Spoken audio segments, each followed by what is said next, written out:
बिस्मिल्लाहिर्रहमानिर्रहीम। शुरू अल्लाह के नाम से जो बड़ा मेहरबान निहायत रहम करने वाला है। प्यारे दोस्तों, अस्सलाम वालेकुम। मोहतरम नाज़रीन, हम अपनी आज की वीडियो में हज़रत गौसे पाक रहमतुल्लाह अलैह की किरामत आपके सामने पेश करेंगे, जो यकीनन आपके लिए दिलचस्पी का बायस होगी। नाज़रीन कराम, हज़रत सैयदना गौसे पाक रहमतुल्लाह अलैह की सिला रहमी का एक वाक़या पेश करना चाहता हूँ। नाज़रीन कराम, आपके फ़र्जंद हज़रत सैयदना अब्दुल रज़्ज़ाक़ रहमतुल्लाह अलैह फरमाते हैं कि एक मरतबा आप रहमतुल्लाह अलैह सफ़र हज पर तशरीफ़ ले गए। खादमीन की एक कसीर जमात आप रहमतुल्लाह अलैह के साथ थी। रहमतुल्लाह अलैह रास्ते में मौज़ा हल्ला नज़द बगदाद पहुँचे तो आप रहमतुल्लाह अलैह ने खुदाम को हुक्म दिया कि इस बस्ती में जाकर सबसे ज़्यादा मुफलिस और नदार घर को तलाश करो। खुदाम ने तलाश शुरू कर दी तो उन्हें एक बूढ़े और मोहताज मियाँ बीवी का घर मिल गया, जहाँ वो अपनी बच्ची के साथ रहा करते थे। आप रहमतुल्लाह अलैह को जब इतला दी गई तो आप रहमतुल्लाह अलैह उस घर में तशरीफ़ ले गए। आप रहमतुल्लाह अलैह के खुदाम भी साथ थे। आप रहमतुल्लाह अलैह की खिदमत में बेशुमार तहाइफ अहले इलाके की जानिब से पेश किए गए, जिन्हें आप रहमतुल्लाह अलैह ने उन बूढ़े मियाँ बीवी और उनकी बेटी को दे दिया और वो नदार आप रहमतुल्लाह अलैह की बरकत से माला माल हो गए। इसी तरह बयान किया जाता है, हज़रत अबू हफ्स उमर बिन साले बगदादी रहमतुल्लाह अलैह एक मरतबा अपनी ऊँटनी को हाँकते हुए हज़ूर सैयदना गौसुल आज़म रहमतुल्लाह अलैह की खिदमत में हाजिर हुए और आप अर्ज़ करने लगे कि हजूर, मैं हज के लिए बैतुल्लाह शरीफ जाना चाहता हूँ, मगर मेरी ये ऊँटनी मेरा साथ देने के काबिल नहीं है और फ़िलहाल मेरे पास कोई दूसरी सवारी भी नहीं।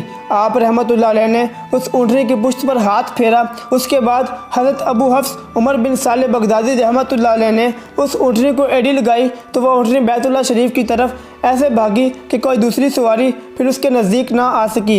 इसी तरह बयान किया जाता है कि हज़रत शेख अबुल मुज़फ़्फ़र इस्माइल रहमतुल्लाह अलैह से मनकूल है, एक मरतबा हज़रत शेख अली हैती रहमतुल्लाह अलैह बीमार हुए। हज़ूर सैयदना गौसुल आज़म रहमतुल्लाह अलैह उनकी इयादत के लिए तशरीफ़ लाए तो आप रहमतुल्लाह अलैह ने उनके नज़दीक खजूर के 2 दरख्त देखे जो 4 साल से बिल्कुल खुशक थे और उन पर फल ना आता था।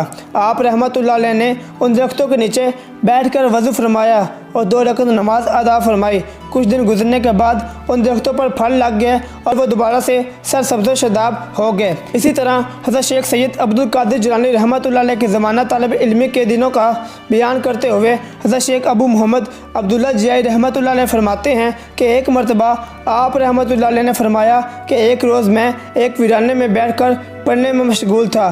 फाका कशी के बाइस मेरी आंखों के आगे बार बार अंधेरा छा जाता था। अचानक गैब से एक निदा सुनाई गई, ऐ अब्दुल कादिर, कब तक भूख की तकलीफ बर्दाश्त करेगा? उठ और किसी से जाकर कर्ज हासिल कर ले और अपनी भूख मिटा ताकि दिल जमाई से इल्म हासिल कर सके। यह गैबी आवाज़ सुनकर मैंने कहा कि यहाँ पर तो कोई मेरा जानने वाला भी नहीं है और एक अजनबी को कौन कर्ज देता है। इसी पर दोबारा निदा सुनाई दी, ऐ अब्दुल कादिर, जो तुझे इस वीराने में पुकार रहा है वही तेरे कर्ज को अदा करने का भी जिम्मेदार है। इसी आवाज़ पर फरमाते हैं कि मेरी ढारस बंदी और मैं वहाँ से एक नान भाई की दुकान पर गया। नान भाई से कहा कि मुझे हर रोज़ कर्ज के तौर पर 1.5 रोटी दे दिया करो, लेकिन शर्त यह है कि अगर मुझे कहीं से कोई रकम मिल गई तो मैं तुम्हारा कर्ज बेबाक कर दूंगा। अगर क़ज़ाई इलाही से इस दौरान मैं इंतकाल हो गया तो तुम मेरा कर्ज माफ़ कर देना। मेरी बातें सुनकर फरमाते हैं कि नान भाई की आंखों में आंसू आ गए और कहने लगा, जिस कदर आपका दिल चाहे हजूर मेरी दुकान से ले जाया करें। चुनाचा फरमाते हैं कि मैं हर रोज़ जाता और नान भाई से 1.5 रोटी लेकर आ जाता। इसी तरह एक अरसा गुजर गया। एक रोज़ मुझ पर यह ख्याल शिद्दत से गालिब हुआ, अब्दुल कादिर, तुझे इतनी मुद्दत हो गई है कि कर्ज़ की रोटी खाई जा रहा है लेकिन कर्ज़ की अदायगी का कोई सामान नज़र नहीं आता। फरमाते हैं, यह सोचकर मुझे बड़ी शर्म आई और मारे शर्म के मैं उस दिन नान भाई की दुकान पर रोटी लेने ना गया। अगले रोज़ मैं बैठा हुआ था कि मेरे कानों में वही गैबी आवाज़ आई, ऐ अब्दुल कादिर, तुम्हारे कर्ज़ की अदायगी का ज़िम्मा तो हमने लिया था, तुम्हें इस मामले में परेशान होने और सोचने की ज़रूरत क्या थी? मैंने कहा, जब मैं नान भाई के सामने जाता हूँ तो मुझे शर्म आ जाती है। मैंने फ़ैसला किया है कर्ज़ की रोटी लेने उसके पास नहीं जाऊँगा। फ़ौरन गैब से आवाज़ आई, अब्दुल कादिर, कर्ज़ की अदायगी करने की गर्ज से तो तुम्हें जाना ही पड़ेगा। मैंने हैरत से पूछा, कर्ज़ की अदायगी कैसे होगी? आवाज़ आई, अब्दुल कादिर, अर्ज़ समा में मौजूद तमाम ख़जानों का मालिक अल्लाह ताला है और तुम्हारे कर्ज़ की अदायगी भी अब वही करेगा।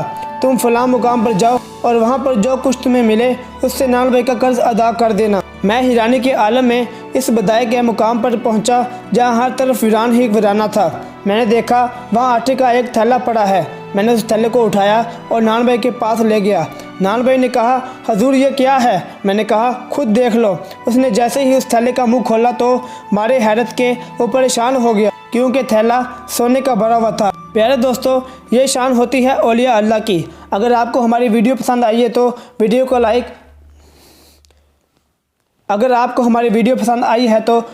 लाइक और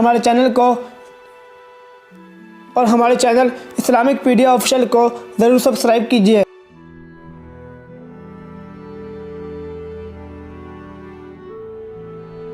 प्यारे दोस्तों, ये शान होती है औलिया अल्लाह की। अगर आपको हमारी वीडियो पसंद आई है तो वीडियो को लाइक और हमारे चैनल इस्लामिक पीडिया ऑफिशियल को ज़रूर सब्सक्राइब कीजिए। अपना और अपने दोस्तों, अपने रिश्तेदारों का बहुत सारा ख्याल रखिएगा।